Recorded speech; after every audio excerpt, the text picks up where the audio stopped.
চলুন সরাসরি আজকের মূল বিষয়টাতে ঢুকে পড়া যাক। আজকের এই বিশ্লেষণে আমরা এমন একটা বিষয় নিয়ে কথা বলবো যেটা আক্ষরিক অর্থেই পশ্চিমবঙ্গের স্বাস্থ্যক্ষেত্রে একটা যুগান্তকারী পরিবর্তন আনতে চলেছে। রাজ্যের নতুন মুখ্যমন্ত্রী মাননীয় শুভেন্দু অধিকারী সম্প্রতি এমন একটা বড় ঘোষণা করেছেন যা আসলে আমাদের চিকিৎসা পাওয়ার পুরো ব্যবস্থাটাকেই বদলে দিতে পারে। দীর্ঘদিনের পুরনো একটা সিস্টেমের জায়গায় এবার আসতে চলেছে একটা নতুন কেন্দ্রীয় প্রকল্প। তো এর সুবিধাগুলো ঠিক কি, আর ভেতরে ভেতরে কোনো জটিল শর্ত লুকিয়ে নেই তো? আজ আমরা এই সব কিছুর খুঁটিনাটি একদম জলের মতো সহজ করে বুঝে নেব। আজ আমরা যে বিষয়গুলো কভার করতে চলেছি সেগুলো হলো: ১. স্বাস্থ্যক্ষেত্রে এই বড় পরিবর্তনটা ঠিক কি? ২. কভারেজ এবং অ্যাক্সেস কিভাবে বাড়ছে? ৩. প্রবীণ নাগরিকদের জন্য কি কি স্পেশাল সুবিধা থাকছে? ৪. ঠিক কারা কারা এই প্রকল্প থেকে বাদ পড়ছেন? এবং শেষে এই নীতির কিছু সংশোধনের যে দাবি উঠেছে সেটা নিয়ে আলোচনা। তো ১ নম্বর বিষয়, স্বাস্থ্যক্ষেত্রে বড় পরিবর্তন। তারিখটা একটু খেয়াল করা যাক। ১ জুলাই ২০২৬। এই দিন থেকেই পশ্চিমবঙ্গ জুড়ে আয়ুষ্মান ভারত প্রকল্প একেবারে অফিসিয়ালি চালু হতে চলেছে। বোঝাই যাচ্ছে এটা কিন্তু কোনো তাড়াহুড়ো করে নেওয়ার সিদ্ধান্ত নয়, বরং বেশ লম্বা একটা প্ল্যানিং। ২০২৬-এর এই টার্গেটটা রাখার মানেই হলো এত বড় একটা পরিবর্তনকে নিখুঁতভাবে বাস্তবায়ন করার জন্য প্রশাসন হাতে অনেকটা সময় পাচ্ছে, আর সাধারণ মানুষের কাছেও এই নতুন সিস্টেমটার সাথে ধাতস্থ হওয়ার একটা দারুণ সুযোগ থাকছে। এখন প্রশ্ন হলো, এই পরিবর্তনের দরকার পড়ল কেন? চলুন একটু নিরপেক্ষভাবে পুরনো আর নতুন সিস্টেমের একটা তুলনা করে দেখি। একদিকে ছিল রাজ্যের পুরনো স্বাস্থ্যসাথী কার্ড, যেটা মূলত রাজ্যের ভেতরের হাসপাতালগুলোতেই সীমাবদ্ধ ছিল। সোর্সের তথ্য বলছে অনেক সময় বেসরকারি হাসপাতালগুলো এই কার্ডে চিকিৎসা দিতে চাইতো না, ফলে সাধারণ মানুষকে বেশ নাকাল হতে হতো। অন্যদিকে নতুন আয়ুষ্মান ভারত প্রকল্পের ছবিটা কিন্তু একদম অন্যরকম। এটা প্যান ইন্ডিয়া, মানে গোটা দেশ জুড়েই কার্যকরী। সরকারি হোক বা বেসরকারি, সব জায়গাতেই নির্দিষ্ট লিমিট পর্যন্ত বিনা পয়সায় চিকিৎসা পাওয়া যাবে। মানে ওই পকেট থেকে কারি কারি টাকা খরচের যে একটা বিশাল চাপ, সেটা অনেকটাই কমতে চলেছে। এবার আসি ২ নম্বর পয়েন্টে, কভারেজ এবং অ্যাক্সেস বৃদ্ধি। ৬ কোটি সংখ্যাটার কথা একবার ভাবা যাক।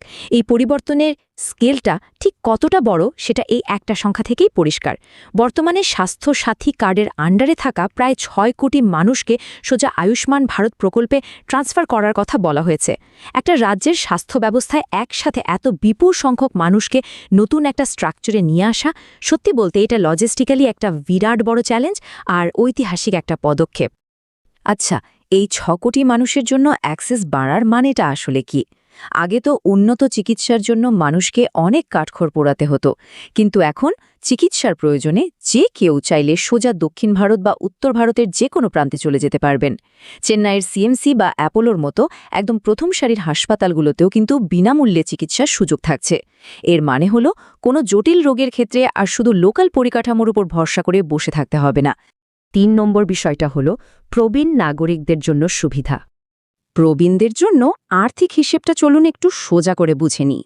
এমনিতেই প্রত্যেকটা পরিবার বছরে ওই ৫ লক্ষ টাকার একটা বেস কভারেজ পেয়ে থাকে, কিন্তু যদি কোনো পরিবারে ৭০ বছর বা তার বেশি বয়সের কোনো প্রবীণ মানুষ থাকেন, তাহলে তার চিকিৎসার জন্য এক্সট্রা আরও ৫ লক্ষ টাকার একটা স্পেশাল টপ আপ পাওয়া যাবে। মানে ৫ আর ৫ মিলে টোটাল ১০ লক্ষ টাকা পর্যন্ত সম্পূর্ণ বিনামূল্যে চিকিৎসার একটা বিশাল সুযোগ। আগে কি হতো, ৫ লাখের বেশি বিল হলেই নিজেদের পকেট থেকে টাকা গুনতে হতো। কিন্তু এই নতুন টপ আপ সিস্টেমটা বয়স্ক মানুষদের জন্য সত্যি একটা বড়সড় আর্থিক সুরক্ষার ঢাল হতে চলেছে। এত সব চমৎকার সুবিধার কথা তো জানা গেল, কিন্তু এখানে একটা ভীষণ জরুরি প্রশ্ন থেকেই যাচ্ছে, এই কভারেজটা আসলে কারা পাবেন? আর এই প্রশ্নটাই আমাদের নিয়ে যাচ্ছে ৪ নম্বর পয়েন্টে, কারা বাদ পড়ছেন। ব্যাপারটা হলো ৬ কোটি মানুষের কথা বলা হলেও সোর্স অনুযায়ী বেশ কিছু কড়া শর্ত আছে, যেগুলোর কোনো একটাতে পড়লেই কিন্তু এই আয়ুষ্মান ভারতের সুবিধা জুটবে না। যেমন ধরুন, যাদের ২, ৩ বা ৪ চাকার কোনো গাড়ি আছে অথবা যাদের নিজস্ব পাকা বাড়ি আছে, তারা সোজা এই লিস্ট থেকে বাদ। আবার পরিবারের কারণ মাসিক আয় যদি 10,000 টাকার বেশি হয় বা কেউ যদি ইনকাম ট্যাক্স বা প্রফেশনাল ট্যাক্স দিয়ে থাকেন, তারাও এই প্রকল্পের আওতায় পড়বেন না। শুধু তাই নয়, সমস্ত সরকারি কর্মচারী এবং সরকার নিয়ন্ত্রিত অকৃষি উদ্যোগের কর্মচারীদেরও এর বাইরে রাখা হয়েছে। তো পরিষ্কার বোঝাই যাচ্ছে এই শর্তগুলো সমাজের একটা বিরাট বড় অংশকে রীতিমতো ছাকরির মতো ছেকে বাদ দিয়ে দিচ্ছে।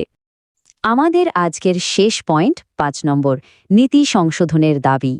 সোর্সে উল্লেখ করা একটা কথা এখানে খুব তাৎপর্যপূর্ণ। সেখানে সরকারকে বিনীতভাবে অনুরোধ করা হয়েছে এই ক্লজগুলো যদি রেকটিফাই করা যায় তাহলে উপভোক্তার সংখ্যা 6 কোটির অনেক বাইরে বৃদ্ধি পাবে।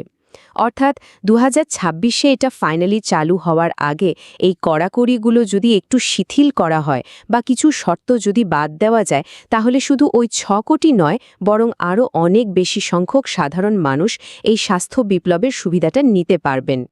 500 টাকা, এই অ্যামাউন্টটা শুনতে ছোট লাগলেও রাজ্যের একটা বিশেষ অংশের জন্য এটা ভীষণ গুরুত্বপূর্ণ একটা বিষয়। সোর্স থেকে আমরা জানতে পারছি যে আগের সরকারের আমলে স্বাস্থ্যসাথী প্রকল্পের জন্য সরকারি কর্মচারী আর শিক্ষকদের বেতন থেকে প্রতি মাসে এই 500 টাকার মেডিকেল ভাতাটা কেটে নেওয়া হতো। এখন নতুন সরকার যেহেতু আয়ুষ্মান ভারত আনছে আর সরকারি কর্মচারীরা তো এমনিতেই এই প্রকল্পের শর্ত অনুযায়ী বাদ পড়ছেন, তাই স্বাভাবিকভাবেই দাবি উঠেছে যে এই টাকা কাটার প্রসেসটা এবার বন্ধ হোক। এই ভাতাটা যেন আগের মতোই আবার সরাসরি তাদের বেতনের সাথে জুড়ে দেওয়া হয়, সেই অনুরোধই জানানো হয়েছে। আমরা এই বিশ্লেষণের একেবারে শেষে চলে এসেছি। তবে শেষ করার আগে একটা ভাবনার জায়গা তৈরি করে দেওয়া যাক। 2026 সালের এই মেগা রোলআউটের আগে সরকার কি সত্যি সত্যি এই বাদ পড়ার শর্তগুলো একটু শিথিল করবে? সরকারি কর্মচারীরা কি তাদের ওই কাটা যাওয়া মেডিকেল ভাতাটা ফেরত পাবেন? আগামী দিনে এই নীতির ফাইনাল রূপটা ঠিক কেমন দাঁড়ায়, সেটা দেখার জন্য আমাদের সবাইকে অবশ্যই নজর রাখতে হবে।